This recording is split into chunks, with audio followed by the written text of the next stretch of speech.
అందరి స్టూడెంట్స్కి వాళ్ళు జనరల్ స్టడీస్ ఎంత బాగా చదివినా ఎస్ఏ అనగానే భయం వచ్చేస్తుంది. అవును. ఇప్పుడు కొన్ని రోజుల్లో ఎగ్జామ్ ఉన్నా కూడా ఎస్ఏ ప్రిపరేషన్ ఇంకా స్టార్ట్ చేయని స్టూడెంట్స్ కూడా ఉన్నారు. ఎగ్జామ్ హాల్లో చూసుకుందాం, ఆ వచ్చిన టాపిక్ని బట్టి నా మైండ్లో ఏది వస్తే అది రాసేస్తాను, అదే ఎస్ఏ అనుకుంటారు. అలా కాదు ఎస్ఏ అంటే ఒక ప్రాపర్ ప్రణాళికతో రాయాలి, రైట్? అంటే ఇంట్రొడక్షన్ ఉంటుంది, బాడీ ఉంటుంది, కన్క్లూజన్ ఉంటుంది, అన్ని ఆన్సర్స్కి ఉంటాయి. సిమిలర్లీ ఎస్ఏకి కూడా ఉంటుంది. అండ్ ఎస్ఏలో ఏంటంటే మనకు ఒకటే ఒక స్టేట్మెంట్ క్వశ్చన్స్ ఉంటాయి.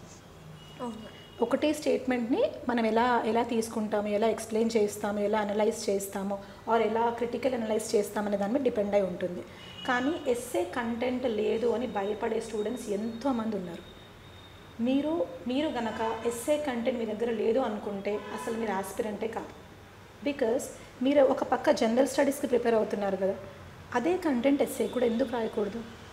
జనరల్ స్టడీస్లో మీరు అన్ని సబ్జెక్ట్స్ చదువుతున్నారు అంటే అన్ని డైమెన్షన్స్ మీద ఒక ఐడియా ఉంటుంది. ఆ డైమెన్షన్స్ని ప్రాపర్గా ఆర్డర్లో ఎస్ఏలో పెట్టాలి. It's as simple as that. And content లేదు అంటే, ఒకవేళ మీ దగ్గర కంటెంట్ లేదు, గుర్తు రావట్లేదు అంటే మీరు చేయాల్సింది ఏంటండి? ప్రిపేర్ అవ్వండి. ఇంటర్నెట్ ఈజ్ ఎవ్రీవేర్, అవునా? ఇప్పుడు మన కంటెంట్ అనేది you just search on internet, you will get a lot of content writers ఉంటారు. వాళ్ళు సొంతంగా క్రియేట్ చేయరు కదండి. ఉన్న కంటెంట్ని వాళ్ళ క్రియేటివిటీతో కొన్ని మార్పులు చేస్తారు అంతే. But content is there. మీరు ఎందుకని ఆ కంటెంట్ చూసుకుంటూ ప్రిపేర్ అవ్వకూడదు?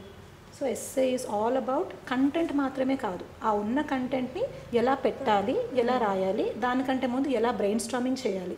అదంతా ఎగ్జామ్ హాల్లో మాత్రం జరగదు, అది ప్రిపరేషన్ టైంలోనే జరగాలి.